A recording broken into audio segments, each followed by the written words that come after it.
Hello friends, welcome in today class. आज हम start करेंगे यूनिट 4 और जिसका नाम है सॉफ्टवेयर डिज़ाइन। और इस यूनिट को पढ़ने से पहले हम यहाँ पर ये यूनिट क्या कहना चाहती है इसको हम समझ लेते हैं। जो सॉफ्टवेयर डिज़ाइन है इसका मीन क्या है? सॉफ्टवेयर को डिज़ाइन करना। सॉफ्टवेयर को डिज़ाइन करना का मीन सॉफ्टवेयर की तो केवल कोडिंग होती है। तो यहाँ पे सॉफ्टवेयर डिज़ाइन का क्या मीन है? तो कोडिंग करने से पहले हम क्या बनाते हैं? मॉडल बनाते हैं। हमने लास्ट यूनिट्स में भी पढ़े थे। पिछले आप अगर वीडियो लेक्चर्स आपने देखा होगा तो आपको अच्छे से याद होगा कि यहाँ पे डिज़ाइन में क्या होता है कि कोडिंग करने से पहले हम क्या करते हैं? सॉफ्टवेयर की फंक्शनैलिटी कैसी होगी, उसका बिहेवियर कैसा होगा, हम हर एक चीज़ को बहुत ही डिस्क्राइब मैनर में किसी भी एक डायग्रामेटिकल फॉर्म में रिप्रेजेंट कर देते हैं। और यहाँ पे हम जो डायग्राम हम काम में ले रहे थे वो कौन सा ले रहे थे? फ्लो चार्ट, डीएफडी डायग्राम हमने काम में लिया था, डेटा फ्लो डायग्राम चार्ट काम में लिया था, कंट्रोल फ्लो डायग्राम हमने काम में लिया था। इन डायग्रामेटिकल फॉर्म की सहायता से हम क्या करते हैं? इसके एक मॉडल को रिप्रेजेंट कर देते हैं और उसी मॉडल को फॉलो करते हुए हम क्या करते हैं? कोडिंग करते हैं। जैसे कि हम मकान बनाने के लिए उसका नक्शा तैयार करते हैं और जो नक्शा हमने बनवाया उसी नक्शे को फॉलो करते हुए हम मकान को बनवाना शुरू करते हैं। तो यहाँ पे सॉफ्टवेयर डिज़ाइन का मीन है सॉफ्टवेयर का मॉडल बनाना। सॉफ्टवेयर डिज़ाइन का मीन यहाँ पे सॉफ्टवेयर का मॉडल बनाने से है। और मॉडल बनाने के लिए हम जो भी हमारा डेटा फ्लो डायग्राम है जो डायग्रामेटिकल फॉर्म में हम इसको क्या कर देते हैं? रिप्रेजेंट कर देते हैं। यहाँ पर फ्रेंड्स यह भी ध्यान रखिएगा आप सभी कि यहाँ पे जब भी सॉफ्टवेयर डिज़ाइन होता है तो उसके साथ ही सिस्टम भी डिज़ाइन हो जाता है। ऐसा मैं इसलिए बोल रहा हूँ क्योंकि हमने पढ़ा था, जो हमने हमारा एसआरएस तैयार किया था, सॉफ्टवेयर रिक्वायरमेंट स्पेसिफिकेशन, जब हमने कस्टमर से रिक्वायरमेंट्स ली थी रिगार्डिंग टू सॉफ्टवेयर जो हमें डेवलप करना है, तो हमने एसआरएस में ये सारी चीज़ें भी मेंटेन की थी कि ये सॉफ्टवेयर ठीक है बन तो जाएगा, बट इसके लिए सिस्टम में कितने जीबी की रैम चाहिए होगी, कितने जीबी का हार्ड डिस्क चाहिए होगा, या और अदर क्या क्या डिवाइसेस हमें किस किस तरीके की रिक्वायरमेंट्स हो सकती हैं। अगर हमें रिक्वायरमेंट्स है तो हम उन रिक्वायरमेंट्स को भी फुलफ़िल करेंगे जो सिस्टम को चाहिए। अब क्या होगा? सिस्टम आपने डेवलप कर दिया, आपने सॉफ्टवेयर डेवलप कर दिया एंड सॉफ्टवेयर आपने बना दिया। अब आप उसे क्या कर देंगे? सिस्टम में इंस्टॉल कर देंगे, क्योंकि आपने डिवाइस जो सिस्टम की रिक्वायरमेंट्स थी कि ये डिवाइस चाहिए, ऐसा ये चाहिए, वैसा वो चाहिए, वो आपने फुलफ़िल कर ही दी है। तो जब आप सॉफ्टवेयर को इंस्टॉल कर देंगे आपके कंप्यूटर के अंदर, सिस्टम के अंदर, तो अब उस सिस्टम का बिहेवियर भी क्या हो जाएगा? चेंज हो जाएगा। डैट्स मीन बिहेवियर का मीन क्या है कि वो किस एनवायरनमेंट में काम करेगा? यहाँ पर इस सॉफ्टवेयर के एनवायरनमेंट में काम करेगा।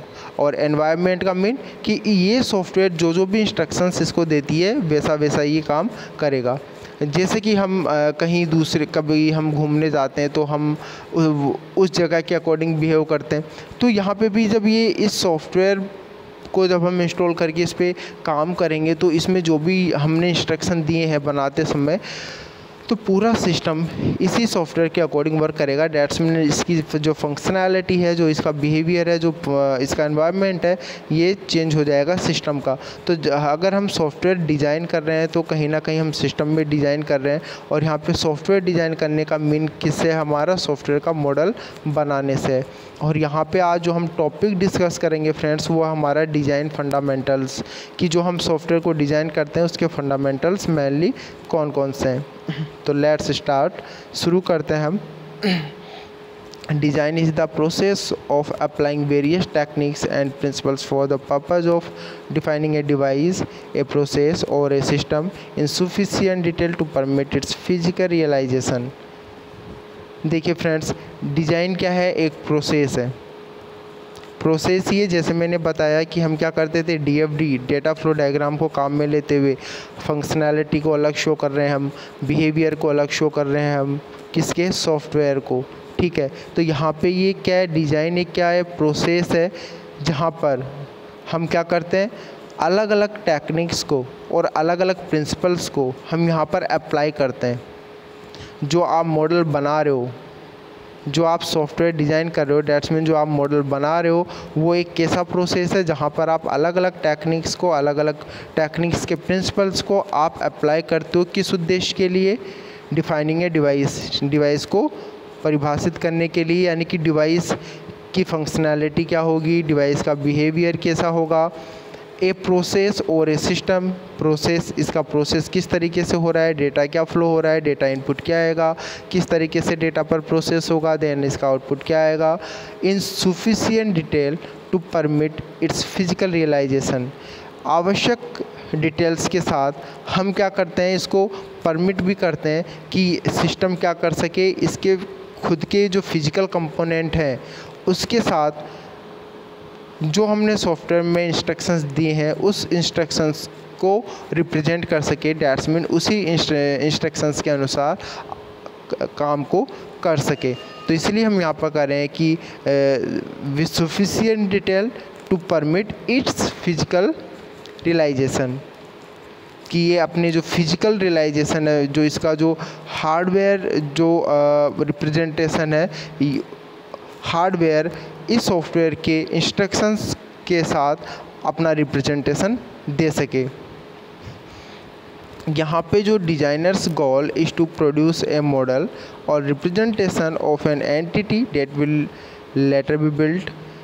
यहाँ पे जो डिज़ाइनर है या हम बोले डेवलपर है, जो बनाने वाला है सॉफ्टवेयर को, उसका उद्देश्य क्या है, उसका उद्देश्य केवल है प्रोड्यूस ए मॉडल, एक ऐसा मॉडल बनाना या रिप्रेजेंट करना ऑफ एन एंटिटी के साथ। एंटिटीज़ की कौन कौन सी हो सकती है, इसकी फंक्शनल इसकी एंटिटी हो सकती है, बिहेवियर एंटिटी हो सकती है, इंटरनल एंटिटी हो सकती है, एक्सटर्नल एंटिटी हो सकती है। क्यों करना है ऐसा, इसका गोल क्यों है ऐसा, क्योंकि इसको ये क्या करेगा, बाद में इसी मॉडल के हिसाब से, इसी डिज़ाइन के हिसाब से ही तो इसे बनाएगा वो।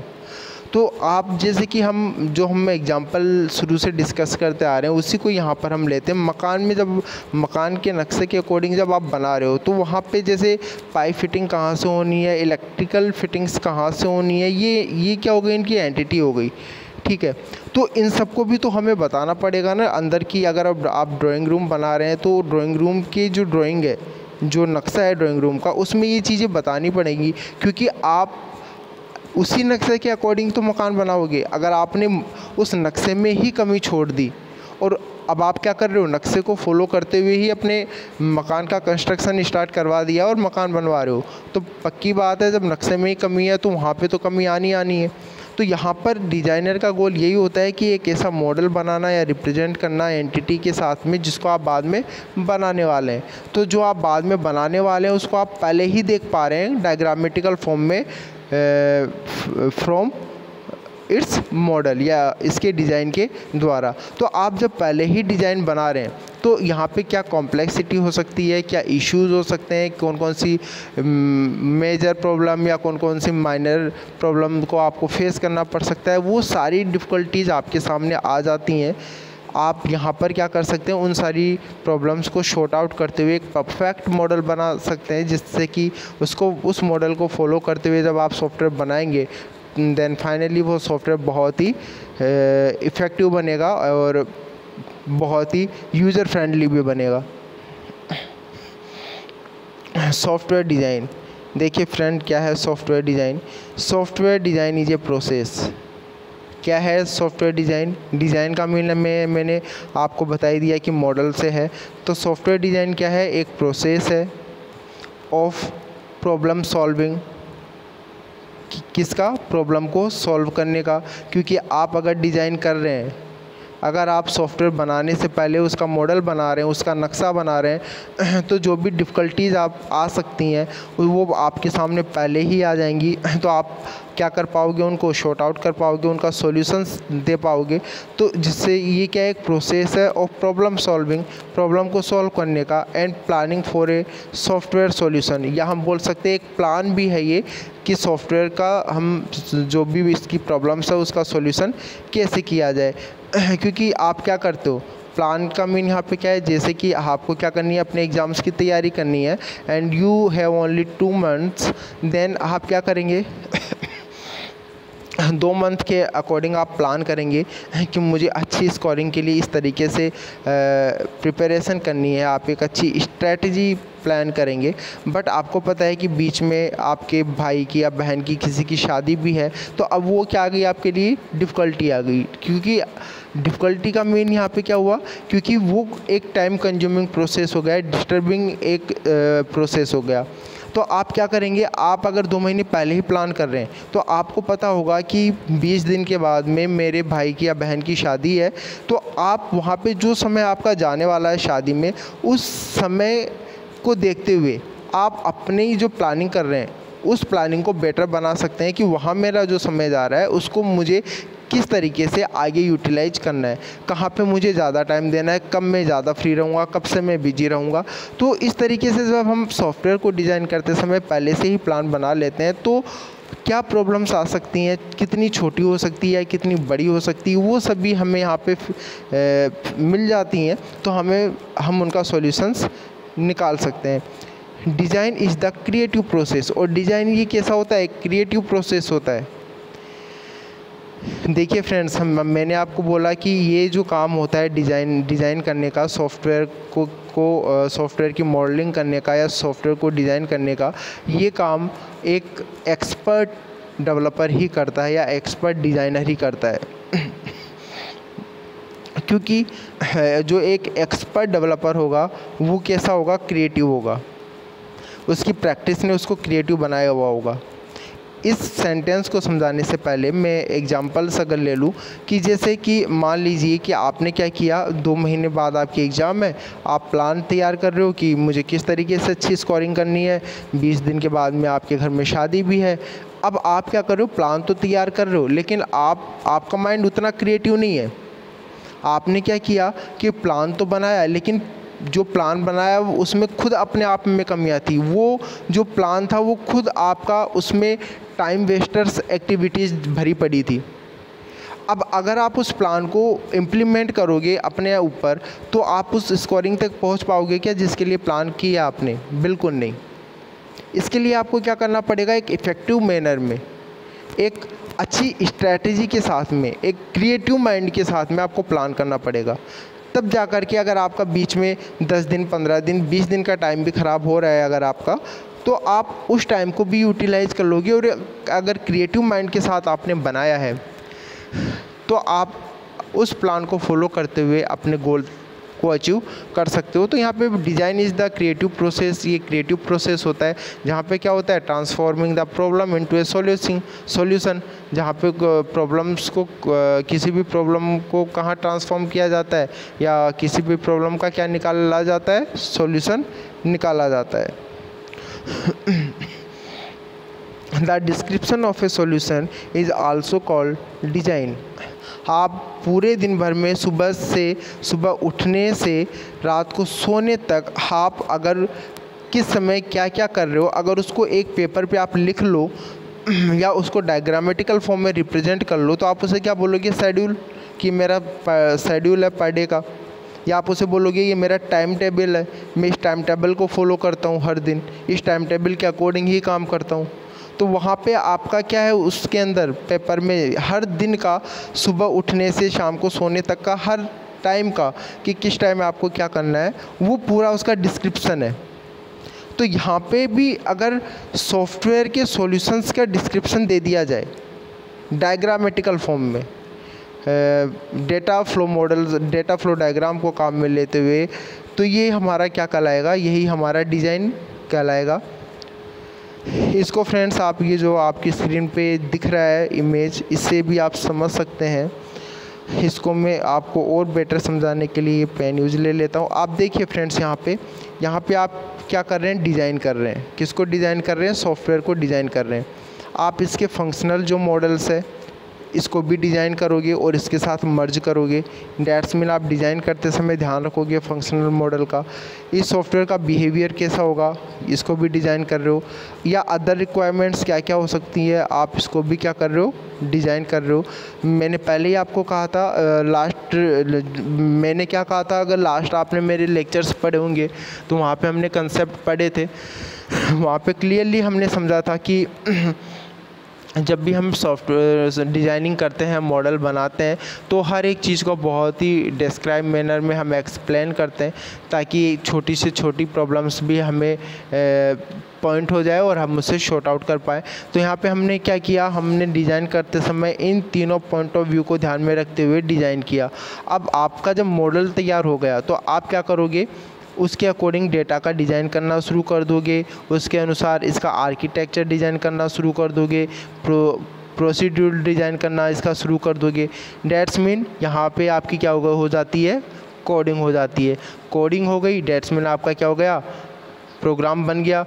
तो सारे जब प्रोग्राम मॉड्यूल्स आपस में यहाँ पे बन जाएंगे, कोडिंग हो जाएगी, तो आप इसको क्या करोगे, टेस्ट करोगे। और अगर ये टेस्ट आपका सक्सेस रहता है, देन आप इसको क्या करोगे, सभी मॉडल को इंटीग्रेट कर दोगे, और सॉफ्टवेयर अगर टेस्ट हो जाता है तो आप इसको फिर इंस्टॉलेशन के लिए कस्टमर को फॉरवर्ड कर दोगे। After the purpose and specification of software is determined.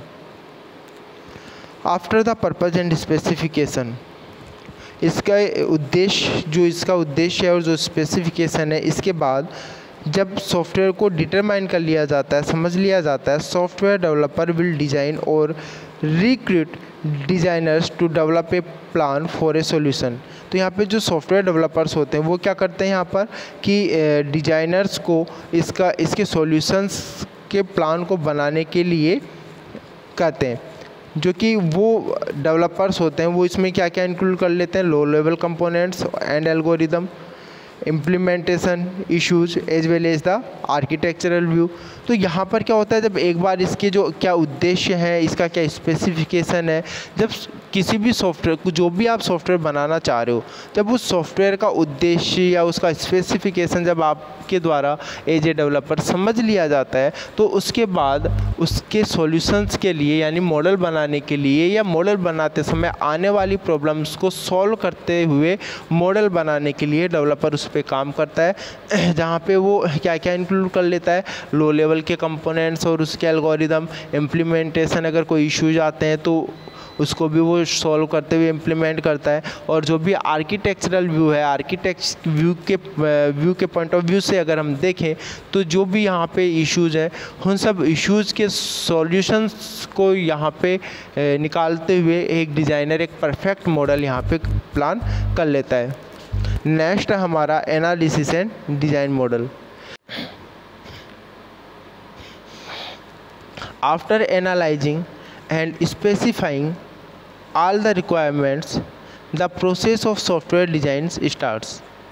जब सभी रिक्वायरमेंट्स की जो जितनी भी रिक्वायरमेंट्स हैं, जब उसको एनालाइज कर लिया जाता है, स्पेसिफाई कर लिया जाता है, किसकी, सॉफ्टवेयर की, उसके बाद ही सॉफ्टवेयर को डिज़ाइन करना स्टार्ट किया जाता है। और क्योंकि ये करना ज़रूरी भी है, इससे पहले आप करोगे तो सॉफ्टवेयर बनने के बाद आपको बहुत सारी प्रॉब्लम्स को फेस करना पड़ेगा। तो बेटर है कि पहले उसका एक मॉडल तैयार कर लो, और जो भी प्रॉब्लम आ सकती हैं उनको उन सभी पॉइंट ऑफ व्यू से, हर तरह के पॉइंट ऑफ व्यू से आप देखते हुए जो भी प्रॉब्लम्स है उन सब प्रॉब्लम्स को सॉल्व करते हुए आप एक अच्छा परफेक्ट मॉडल बना लो। जैसे कि आप मकान का नक्शा आपने बनाया, अब आपको पता है कि आपकी, जैसे आपने पहले से ऑलरेडी आपने आधा मकान बनाया हुआ है और आधे मकान पर आप कंस्ट्रक्शन स्टार्ट करवाना चाहते हैं। अब आपने रिक्वायरमेंट्स तो बता दी, अब रिक्वायरमेंट्स बताने के बाद जब आर्किटेक्चरल या जो हम बोले जो डिज़ाइनर है जो नक्शा बनाता है, जब वो नक्शा बनाएगा तो उसे बहुत सारी डिफ़िकल्टीज़ को फॉलो करना पड़ेगा कि ऑलरेडी यहाँ पे ये वॉल है तो यहाँ पे मैं इतना स्पेस कैसे दे दूँ। तो पहले मॉडल बना लेने से इश्यूज़ जो भी होते हैं वो क्लियर हो जाते हैं। अगर सीधा बगैर नक्शे के वो बनाना शुरू करेगा तो जब बिल्डिंग खड़ी हो जाएगी, दीवारें खड़ी हो जाएंगी, तब पता चलेगा कि यार ये दीवार तो प्रॉब्लम कर रही है यहाँ पर, अब क्या करें, अब या तो उसको तोड़ो या जो बनाया उसको तोड़ो, तो ओवरऑल लॉस आपका ही हुआ। तो बेटर है कि एक परफेक्ट प्लान या परफेक्ट मॉडल बना लिया जाए और उसके बाद ही आगे के स्टेप्स पर काम किया जाए। Each of the elements of the analysis model is used to create the design model. यहाँ पे जितने भी एलिमेंट्स हैं एनालिसिस मॉडल के, ये किस काम में आते हैं, इसी काम में आते हैं डिज़ाइन मॉडल को डिज़ाइन करने के लिए। अब हम यहाँ पर अगर देखें एलिमेंट्स की एनालिसिस जो मॉडल्स हैं, जो भी एनालिसिस मॉडल है, एनालिसिस क्या होता है फ्रेंड्स हम पढ़ चुके हैं लास्ट लेक्चर में, और मैं फिर से बार बार कह रहा हूँ कि लगभग हमारी यूनिट्स कंप्लीट होने वाली है। तो जितने भी मेरे लास्ट लेक्चर्स हैं जो मैं अपलोड कर चुका हूँ SDIIT कॉलेज के यूट्यूब चैनल पर, वो आप वहाँ पर देख सकते हैं। मैंने लेक्चर नंबर 9 के अंदर आपको डेमो भी दिया हुआ है कि अगर कोई यूज़र फ्रेंडली नहीं है अपने डिवाइस के साथ तो वो किस तरीके से लेक्चर देखेगा। आप मेरा वीडियो लेक्चर 9 देख सकते हैं, वहाँ पे मैंने छोटा सा एक वीडियो सेशन दिया हुआ है इसी चीज़ को ध्यान में रखते हुए। तो यहाँ पे जब हम एनालिसिस मॉडल बनाते हैं तो देखिए इसके एलिमेंट्स कौन कौन से लेते हैं हम। Data dictionary, ER diagram, data flow diagram, state transition diagram, control specification, process specification, ये जितने भी एलिमेंट्स हैं फ्रेंड्स ये सभी एनालिसिस मॉडल के हैं। यानी कि जब आप मॉडल को एनालिसिस करोगे उसके बाद ही एनालिसिस मॉडल बनेगा। तो एनालिसिस मॉडल बनाते समय यहाँ पर हम इन एलिमेंट्स को काम में लेते हैं, और यहाँ पे आपको जो 6 एलिमेंट्स दिखाई दे रहे हैं इन सब का अपना अलग अलग एलिमेंट्स का अलग अलग मीन है। डेटा डिक्शनरी का अलग मीन है, ER diagram, data flow diagram, state transition diagram, control specification and process specification. और इसी तरीके से यहाँ पर आता है डिज़ाइन मॉडल, कि जब भी आप डिज़ाइन मॉडल बनाते हो तो उसके एलिमेंट्स आप देखिए कौन कौन से होते हैं। डेटा डिज़ाइन करते समय आप क्या करते हो, डेटा का डिज़ाइन करते हो, उसके आर्किटेक्चर का डिज़ाइन करते हो, इंटरफेस जो भी है आपस में फंक्शंस एक दूसरे से इंटरफेस कर रहे हैं उसका आप डिज़ाइन करते हो, एंड कंपोनेंट लेवल डिज़ाइन। और कंपोनेंट लेवल पे भी आप यहाँ क्या करते हैं, डिज़ाइन करते हैं। Next is characteristics of design. जो भी हम सॉफ्टवेयर डिज़ाइन कर रहे हैं इसकी कुछ कैरेक्टरिस्टिक्स हैं, विशेषताएं हैं। तो हम देखते हैं फ्रेंड्स क्या क्या है। To achieve good quality product, एक अच्छी क्वालिटी का सॉफ्टवेयर बनाने के लिए या पाने के लिए system must have some characteristics.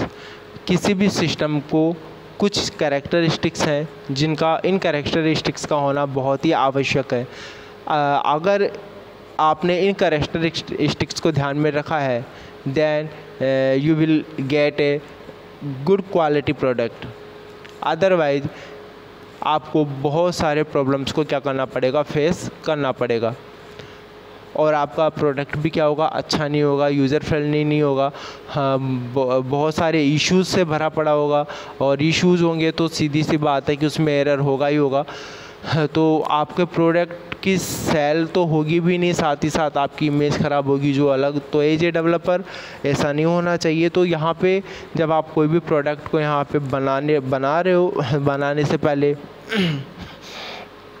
जो डिज़ाइन कर रहे हो तो डिज़ाइन करते समय यहाँ पे कुछ कैरेक्टरिस्टिक्स है। अगर आप इन कैरेक्टरिस्टिक्स को ध्यान में रखते हो तो आपका प्रोडक्ट एक गुड क्वालिटी का होगा। तो हम देखते हैं कि यहाँ पे कैरेक्टरिस्टिक्स कौन कौन सी हैं। First is the design must implement all of the explicit requirements contained in the analysis model, and it must accommodate all of the implicit requirements desired by the customer. The design must implement all of the explicit requirements. जो design model आप बनाने जा रहे हैं उस design में ये ज़रूरी है, मस्ट है कि उसमें क्या इम्प्लीमेंट होना चाहिए, all of the explicit requirements. जितने भी रिक्वायरमेंट्स हैं, कस्टमर ने जितने भी रिक्वायरमेंट्स दी हैं वो सुस्पष्ट रूप से क्लियरली वहाँ उस डिज़ाइन में क्या होनी चाहिए, इम्प्लीमेंट होनी चाहिए। आपने जो मॉडल बनाया या हम बात करें जो आपने डिज़ाइन बनाया, अगर उस डिज़ाइन में कस्टमर की रिक्वायरमेंट्स क्लियरली फुलफ़िल नहीं होती है, तो जब कस्टमर की रिक्वायरमेंट आपके मॉडल में ही फुलफ़िल नहीं हो रही है, जिस मॉडल को फॉलो करते हुए आप सॉफ्टवेयर बनाओगे, तो जब बनने के बाद कस्टमर काम में लेगा तो वो आपको तो शिकायत करेगा ही करेगा कि भैया मैंने तो ऐसा कहा ही नहीं था, आप और या आप मैंने जो कहा था वो तो आपने बना के दिया ही नहीं, मैंने तो ऐसा बोला था, वो ये सॉफ्टवेयर में कहीं पर है ही नहीं। तो कहने का मेन है कि यहाँ पर कस्टमर जो भी रिक्वायरमेंट्स हैं उन रिक्वायरमेंट्स को क्लियरली इम्प्लीमेंट कराना है हमें किस पे, मॉडल पर, ताकि हमारा सॉफ्टवेयर कस्टमर की सभी रिक्वायरमेंट्स को फुलफ़िल करता हुआ ही बने, कस्टमर की कोई भी रिक्वायरमेंट्स छूटे ना। यहाँ तक कि हम एक क्या कर रहे थे, अगर कभी कभी हमने लास्ट वीडियो सेशन में पढ़ा था कि कस्टमर ने रिक्वायरमेंट दे दी, उस बेस पे तो हम बनाए रहे हैं, लेकिन कभी कभी क्या होता है ना, कुछ चीज़ें कस्टमर को भी पता नहीं होती, इनफैक्ट कुछ कभी कस्टमर को भी पता नहीं होता कि कहाँ पर किस तरह का डेटा काम में आ सकता है। तो उसके लिए हम क्या कर रहे थे, एक प्रोटोटाइप बना रहे थे कि ठीक है, अगर मान लो कुछ भी होगा तो हम प्रोटोटाइप मेंटेन कर देते हैं। तो प्रोसेस क्या होगा, इस प्रोटोटाइप को फॉलो करते हुए प्रोसेसिंग की जाएगी और एक इफ़ेक्टिव रिज़ल्ट मिल जाएगा हमें। इन केस जब कस्टमर को पता नहीं हो कि किस तरीके से यहाँ पर डेटा को इम्प्लीमेंटेशन या प्रोसेस फॉर्म में लाना है, उस केस में तो यहाँ पर हम क्या कर रहे हैं कि कस्टमर की सभी आवश्यकताओं को क्लियरली हमारे मॉडल में, हमारे डिज़ाइन में इम्प्लीमेंट कर रहे हैं। Contain in the analysis model, यानी कि एनालिसिस मॉडल में हम इसको कंटेन कर रहे हैं। And it must accommodate all of the implicit requirement desire by the customer. और हम यहाँ पे क्या कर रहे हैं कि कस्टमर ने जो डिज़ायर किया था, जो चाहा था, जो भी उसकी रिक्वायरमेंट्स थी, यानी कि कस्टमर ने अपने रिक्वायरमेंट्स के अनुसार जो भी चीज़ें चाही थी उसी के अनुरूप हम यहाँ पर क्या करते हैं, मॉडल को बनाते हैं या सॉफ्टवेयर को डिज़ाइन करते हैं। The design must be understandable, readable guide for those who generate code and for those who test and subsequently support the software। देखिए फ्रेंड्स, यहाँ पे ये बहुत इम्पोर्टेंट फैक्ट है, बहुत इम्पोर्टेंट पॉइंट है एज ए डेवलपर, आपको ध्यान रखने के लिए ध्यान रखना चाहिए इसका कि the design must be understandable. कि क्या हुआ कि आपने क्या किया, आपने किसी कस्टमर के लिए सॉफ्टवेयर तो बना दिया, आपको पता है कि आपने जो सॉफ्टवेयर बनाया है उसको आप कभी भी अकॉर्डिंग टू रिक्वायरमेंट या समय के अनुसार, जब भी कोई भी समय के अनुसार अगर कोई रिक्वायरमेंट्स आ रही है तो वो चेंजेबल होता है, एडिटेबल होता है, पूरा वापस से नहीं बनता। केवल जो नए फंक्शंस की नीड होती है, नए रिक्वायरमेंट्स को फुलफ़िल करने के लिए जिन फंक्शंस की नीड होती है उसी फंक्शंस के लिए हम यहाँ पर कोडिंग कर देते हैं। तो यहाँ पे the design must be understandable, तो आपने जो मॉडल बनाया है वो अंडरस्टैंडेबल होना चाहिए, समझे जाने योग्य होना चाहिए।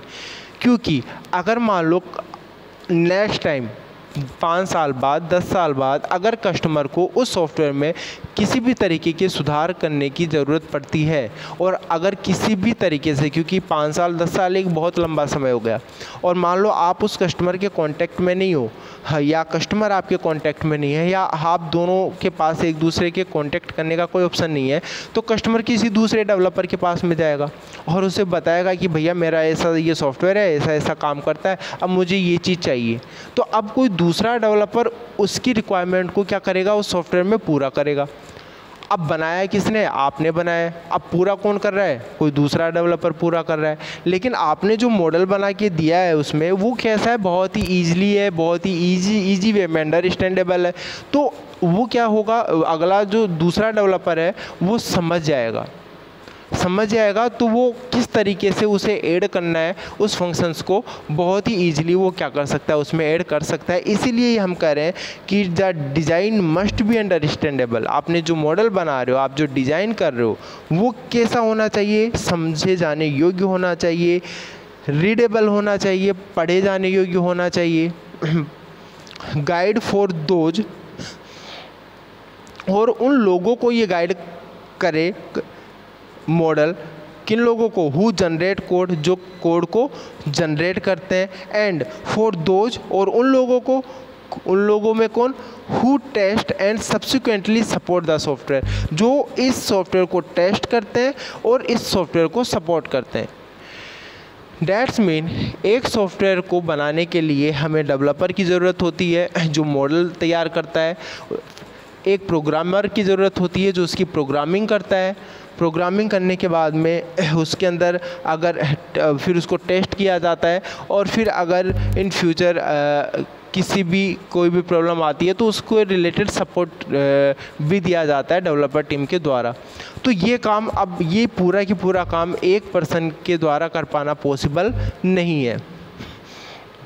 डेवलपर ने तो डिज़ाइनर ने तो क्या किया, मॉडल बना दिया, ठीक है।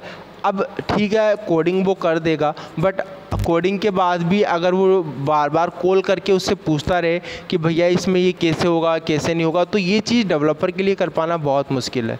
तो इसके लिए वो एक अलग टीम है जो क्या करती है, अपने एंड पर कॉल पर या एक ट्रेनिंग सेशन के थ्रू उनको ट्रेनिंग दे करके समझाती है कि देखिए ये जो सॉफ्टवेयर बना है ये इस तरह से काम करता है। तो यहाँ पर जो भी मॉडल बन रहा है वो इसी तरह से होना चाहिए कि उसे दूसरा रिलेटेड पर्सन काम में ले, उसे समझ में आना चाहिए, वो पढ़ सके, उनकी कोडिंग को सुधार कर सके, सपोर्ट कर सके, टेस्ट कर सके। इस तरीके से मॉडल आपका बना हुआ होना चाहिए। और अगर ऐसा बना हुआ नहीं है तो कौन सा पहाड़ टूट जाएगा?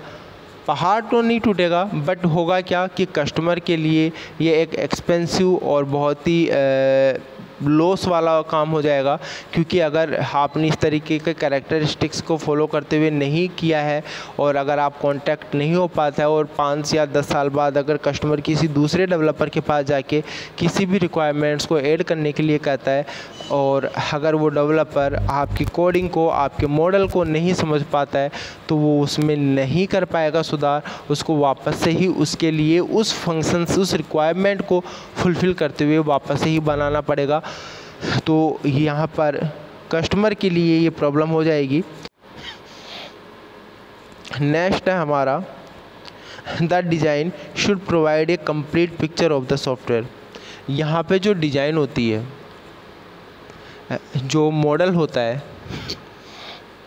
जैसे कि आपने देखा हो किसी मूवी के अंदर, कभी आपने देखा हो तो ज़्यादातर देशभक्ति मूवी के अंदर होता है कि आपने देखा हो कि सीमा पे अगर किसी दुश्मन देश से लड़ाई चल रही है किसी देश की, तो वो एक स्ट्रैटेजी प्लान करते हैं, एक स्ट्रैटेजी बनाते हैं।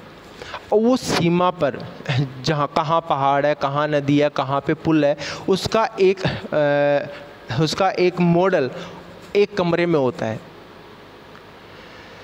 यानी कि उसकी एक डेमो कॉपी होती है, जिससे कि वो समझ पाते हैं कि यहाँ पे नदी है, यहाँ पे तालाब है, यहाँ पे पुल है, दुश्मन के सैनिक यहाँ पर है, तो हमारी स्ट्रेटेजी कैसे हो सकती है, वो एक बेटर स्ट्रेटेजी प्लान कर पाते हैं।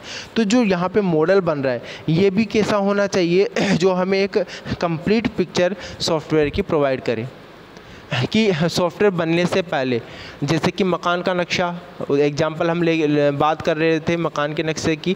जब आपका मकान का नक्शा आपने देख लिया, मकान बना नहीं है अभी, आपके पास केवल आपके हाथ में नक्शा है मकान का, और उस नक्शे में पूरा यहाँ पे डायग्रामेटिकल फॉर्म में रिप्रेजेंटेशन है, कहाँ किचन है, कहाँ ड्राइंग रूम है, कहाँ पर यहाँ पे गेस्ट रूम है। तो आप एक इमेजिनेशन कर सकते हो कि मकान जब बनेगा तो किस तरह से बनेगा। तो आपका मॉडल भी इसी तरीके से होना चाहिए जो किसी भी सॉफ्टवेयर का एक कंप्लीट पिक्चर रिप्रेजेंट करता हो, उसके फंक्शनल्स को रिप्रेजेंट करता हो, उसके डेटा एड्रेसिंग को रिप्रेजेंट करता हो, उसके बिहेवियरल डोमेन को रिप्रेजेंट करता हो फ्रॉम एन इम्प्लीमेंटेशन पर्सपेक्टिव। किस दृष्टिकोण से? इम्प्लीमेंटेशन दृष्टिकोण से। तो आपका मॉडल ऐसा होना चाहिए। और अगर आपने इन कैरेक्टरिस्टिक्स को ध्यान में रखते हुए अगर आपने मॉडल तैयार किया है तो आपका जो मॉडल है वो बहुत ही इफ़ेक्टिव मॉडल बनेगा। और जब उस मॉडल को फॉलो करते हुए आप सॉफ्टवेयर कोडिंग करेंगे एंड ओवरऑल जब आपका सॉफ्टवेयर रेडी हो जाएगा देन आपका सॉफ्टवेयर भी बहुत ही इफ़ेक्टिव होगा, या हम बोल सकते हैं गुड क्वालिटी प्रोडक्ट होगा। तो आज के लिए इतना ही फ्रेंड्स। नेक्स्ट वीडियो लेक्चर में नए टॉपिक के साथ हाजिर होंगे। तब तक के लिए थैंक यू फ्रेंड्स।